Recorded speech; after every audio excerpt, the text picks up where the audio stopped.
NATO is undeniably optimizing and positioning itself to do a decapitation strike against the Russian Federation. Prove me wrong. This is your World War III update, and I hope you are sitting down.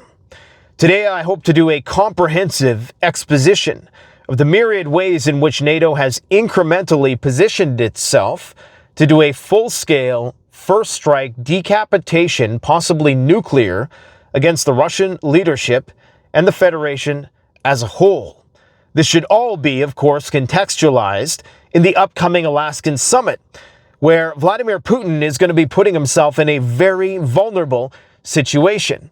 He, of course, is the nexus of Russian governance, and without him, command and control could be thrown into complete and utter disarray, dead hand or not. Now, let's talk about the many ways in which Russia's strategic capabilities have been compromised since the beginning of the war, and then we're going to be getting into how NATO is pre-positioning assets for this eventuality. The following has been taken out by Ukraine and its NATO forces, and this list is not comprehensive. Numerous Russian nuclear bombers. In fact, whole segments of its aviational nuclear triad have been wiped out.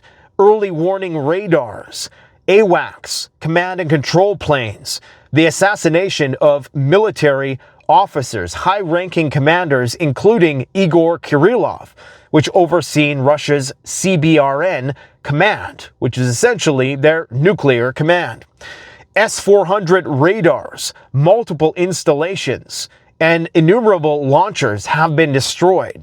Nuclear submarines have been destroyed, or nuclear-capable submarines that were operating in and around the Sevastopol region, where the Black Sea headquarters were completely wiped out.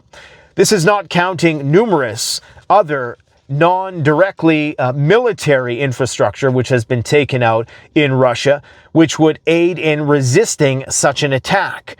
Now, in terms of what NATO is doing to prepare for this attack, this is irrefutable. And remember, this is only through the opaque lens of OSINT. So this is likely only the tip of the iceberg in terms of the actual preparations that are underway. Because I would venture to say that the majority of the assets that would be deployed to execute a plan like this would likely be kept covert up until the last minute, insofar as that's possible to evade Russian satellites and their own ISR. Let's talk about submarine pre-positioning. Widely publicized deployment of U.S. nuclear submarines toward Russia.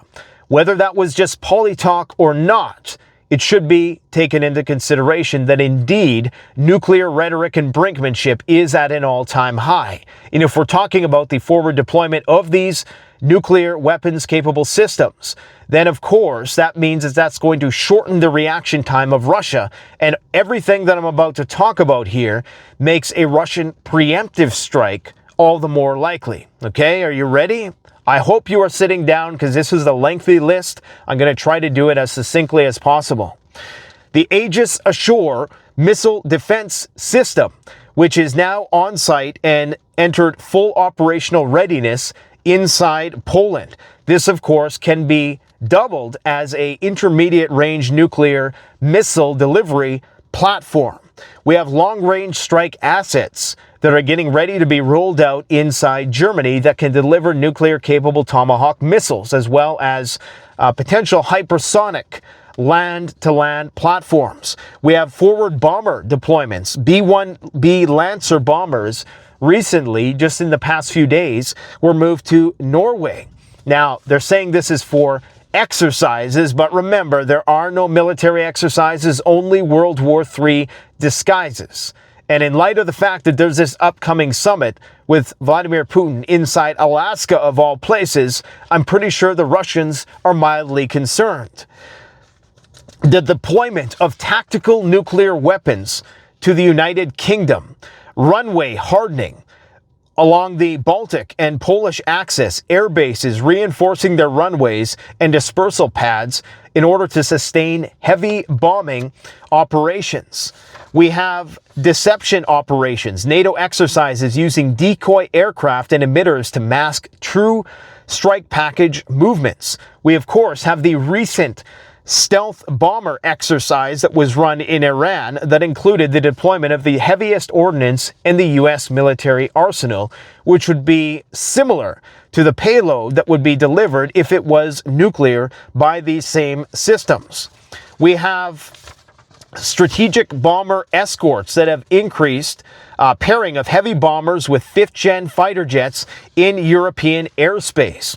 We have the airborne command posts, the E-4B Night Watch and E-6 Mercury, flying more frequently in European skies. These, of course, are U.S. nuclear command and control platforms. We have aircraft dispersal throughout Europe. This is a strategy that would be deployed if you thought nuclear war was close. U.S. NATO fighter squadrons redistributed across Eastern and Northern Europe to reduce vulnerability to a retaliatory nuclear strike by the Russians. We have hundreds of nuclear-capable aircraft effectively surrounding Russia from the Arctic, and now, with the collapse in Russian relations with Azerbaijan and Armenia, all the way down to the Middle East and the Caspian Sea. We have the pre-positioning of stockpiles of weapons. NATO forward bases in Poland, Romania, and the Baltics receiving more munitions and fuel reserves by the day. We have air defense probing, increased NATO ISR flights along Russian borders to map radar coverage and reaction times. And let's not forget the constant reconnaissance by fire that is currently being executed by these long-range Ukrainian drones that are sometimes reaching distances as far as 1,600 kilometers into Russian airspace. We have increased NATO intelligence activity targeting Putin himself and his top generals' movements. So in such case of this plan being executed, you would see something very similar to what happened in Iran, where you would have saboteurs on the inside, very similar, in fact, to Operation Spiderweb, that would systematically and swiftly, leveraging AI software, try to track and target high-ranking commanders to completely throw the supply chain into disarray. In addition to that, you would try to take out their air defense systems and probably some of their nuclear delivery systems. Then all you have to contend with is the nuclear submarines, which are, of course, are very numerous, but perhaps there is a more opaque plan for those as well. Palantir, Maven, and Gotham Software will be leveraged towards this end. And all of these algorithms are currently being trained and optimized for offensive and covert operations, utilizing the experiment that is the Ukraine war. We have integrated drills that have been underway over the past 2 years, some of the biggest, in fact, in history, simulating full-scale nuclear war with the Russians. Chief among those was Steadfast Defender. But we have large-scale joint exercises rehearsing suppression, destruction of enemy air defenses, and command disruption. Command node targeting practice, simulating strikes on leadership and communication hubs during war games. And guys, if I can figure all of this out, you bet your ass the Russians can figure this out. We have saboteurs that would target air defenses inside Russia, very similar to the operation that they ran in Iran in and around the same time they ran Operation Spiderweb. You would very likely see something that was far more extensive than Spiderweb 2.0. We, of course, have the Arctic militarization, the U.S. and allied naval patrols increasing in the Barents and Norwegian seas, giving strike coverage of Russia's northern fleet and leadership bunkers. Special forces rotation, heightened NATO special forces operations presence inside the Baltic states and Poland, trained for high-value targeted raids. All of this would be integrated and executed utilizing artificial intelligence, bringing Finland and Sweden, of course, into NATO in recent years, effectively surrounding Russia with these intermarium NATO states, which all have the capability to deploy nuclear weapons in terms of their aviational capacity anyways, not in terms of what we know is there, but you will never know if there's nuclear weapons there unless we are told that they are there. Remember, what I'm talking about is the tip of the iceberg. All of this can be fact-checked by you on the internet. Ejecting Russia from Syria, compromising their southern flank, not only with the operations that they ran in Iran, but now the Zanzibar corridor, which has been linked with Armenia and Azerbaijan, effectively cutting Russia out of the deal. Russia's southern flank is now compromised. The air defense integration of NATO, linking the Baltic, Nordic, and Polish air defense radars into a unified early warning network. The satellite surge in recent months. Increased frequency of NATO reconnaissance satellite passes over Moscow and its command centers. Let's not talk about the ubiquity of Starlink systems and how integral they are to this conflict. We, of course, have electronic warfare drills, joint electronic warfare exercises simulating jamming of Russian comms and radars in Kaliningrad and Western Russia. Naval strike posture, U.S. destroyers with Tomahawk missiles maintaining presence in the Black and Baltic seas. We, of course, have all of the talks of deploying troops, brigades of troops into the Baltic states. We have the militarization of the Finnish border, some of the biggest military bases being built in Poland, the militarization of the Black Sea. We have Poseidon ISR gathering plans getting ever more closer to Russian airspace in and around the Sochi region. And again, all of this is just the tip of the iceberg. This is what I have in my notes and off the top of my head. This is barely scratching the surface of what they're getting ready to do. Okay, and the Russians know this. This is why they bring up dead hand, because that really is their only option if this scenario is executed, even to only 50% efficiency.